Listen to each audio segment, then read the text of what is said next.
Bonjour à toutes et à tous. Cette semaine dans l'hebdo du développement durable, direction le Conservatoire national des arts et métiers de Mulhouse pour la remise des diplômes de la première promotion projet orientation solidaire.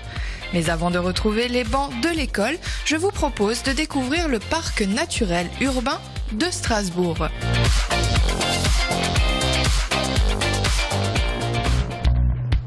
Un petit ruisseau, des arbres, le calme. Vous pensez que je vous emmène dans une réserve naturelle? Eh bien non, c'est bien en plein cœur de Strasbourg que l'on se trouve. Inspiré de la démarche des parcs naturels régionaux, le parc naturel urbain Hillbrüch est né de la volonté des habitants des quartiers de Königshofen, de la Montagne Verte et de l'Elzau, main dans la main avec la ville de Strasbourg. C'est un territoire qui a une vie, qui a une histoire et qui en même temps a gardé énormément d'espaces naturels.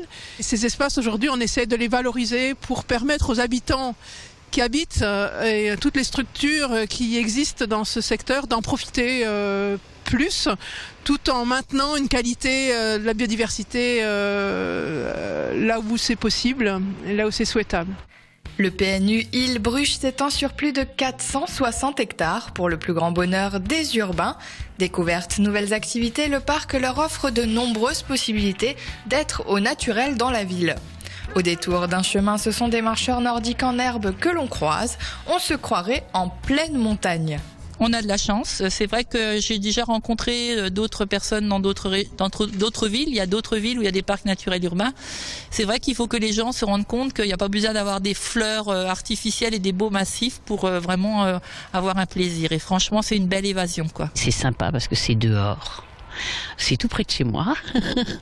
Et puis, ça permet de découvrir le quartier, ce parc naturel urbain qui est tout récent de création. C'est très très sympa. Le PNU, ce n'est pas seulement l'environnement naturel. Au fil de l'île de la Bruche ou de nombreux sentiers banalisés, les Strasbourgeois découvrent aussi le patrimoine historique et architectural de leur quartier. Pour Jean-Paul, amoureux de l'histoire de Strasbourg, c'est un réel plaisir de conter ces anecdotes historiques aux initiés comme nous. Louis XIV était en visite d'inspection au mois de juin, fin juin 1683. Il avait été voir les travaux d'avancement de la citadelle.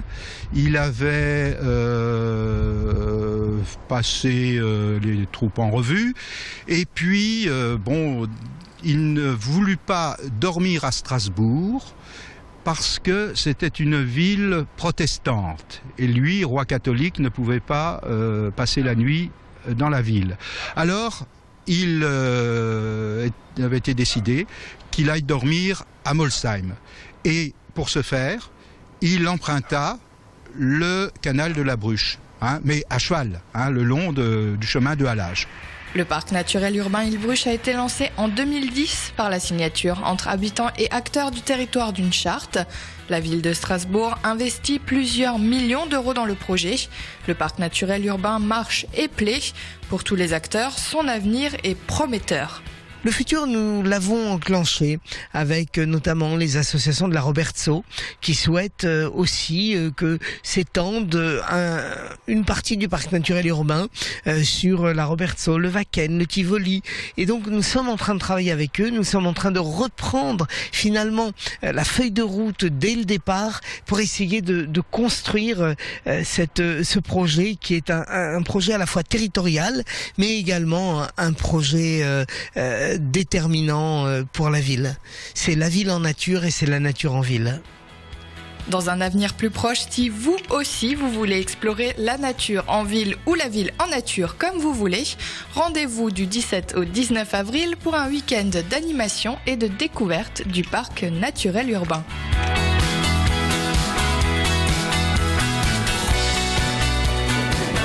À l'université de la Fonderie à Mulhouse, les étudiants de la première promotion du projet Orientation Solidarité ont obtenu leur diplôme. Cette formation, proposée par le CNAM, s'adresse à des jeunes bacheliers de 18 à 25 ans et leur permet, suite à un échec d'orientation en études supérieures, de mûrir un projet professionnel. pendant une année, ils ont une expérience pour se redonner un projet personnel, un projet de formation, et après, pour avoir un engagement citoyen. Et au bout de cette année, ils sont vraiment prêts à retrouver soit la voie de l'emploi, soit la voie d'une autre formation. Au programme des 6 mois de formation, connaissance des mondes socio-économiques et maîtrise des techniques d'expression orale et écrite. Après cet enseignement, les élèves doivent trouver une mission de service civique. S'impliquer au service des autres et de la collectivité leur redonne confiance en eux et leur permet de développer de nouvelles compétences. C'est un engagement solidaire pour les autres, pour une structure, pour la nation. Ça peut être pour beaucoup de choses, hein. Ça dépend vraiment dans quel type d'association, avec quel type d'organisme on va s'inscrire. Ça va être un engagement humain. Ce projet de formation est porté en grande partie par EDF avec une contribution financière de 20 000 €. L'entreprise permet aux jeunes de visiter des structures et de rencontrer des professionnels qui vont leur parler de leur métier et de leur vie professionnelle. Vous savez, quand un projet est décrit, on peut en comprendre les valeurs, on peut apprécier les valeurs, mais quand on entend des professeurs, des enseignants et surtout là les élèves qui ont fini tout le cursus et qui expliquent en quoi ils ont été bouleversés eux-mêmes, que ça a changé leur vie et qu'ils ont un nouveau départ devant eux, eh bien écoutez, c'est la condition vraiment supplémentaire pour être très très fier d'être partenaire de ce projet. En septembre 2015, une 3e promotion du POS sera montée. Actuellement, 80% des élèves qui ont suivi cette formation ont atteint les objectifs. Pour éviter une éventuelle rechute, les étudiants ont accès à un programme appelé After POS qui permet un suivi personnalisé après l'obtention de leur diplôme.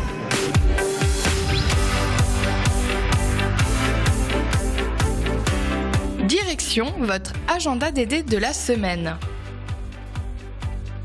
Si vous voulez acquérir les techniques de base pour démarrer sereinement un lombricomposteur individuel ou collectif, cet atelier est fait pour vous. Composter, c'est alléger sa poubelle, mais aussi produire un fertilisant pour les plantes vertes ou le jardin. Rendez-vous samedi 14 février à 14 h au signe de Bussière pour un atelier proposé par la Maison du Compost. L'inscription est obligatoire et il vous faudra compter 5 € de frais de participation. L'hiver touche bientôt à sa fin et il faut penser au printemps et commencer la taille de vos arbres fruitiers. Que vous ayez un verger ou un unique pommier, cet atelier est pour vous. Dimanche 15 février, rendez-vous à la Maison de la Nature du Sungo pour une animation de taille d'arbres fruitiers. Prévoyez sécateur, scie et un gâteau pour la fin de séance autour d'un moment de convivialité. L'inscription est obligatoire. L'hebdo du développement durable, c'est déjà fini pour cette semaine, mais je vous retrouve dès mercredi prochain pour un nouveau numéro. En attendant, pour voir ou revoir ce magazine, direction le www.alsace20.tv. À la semaine prochaine.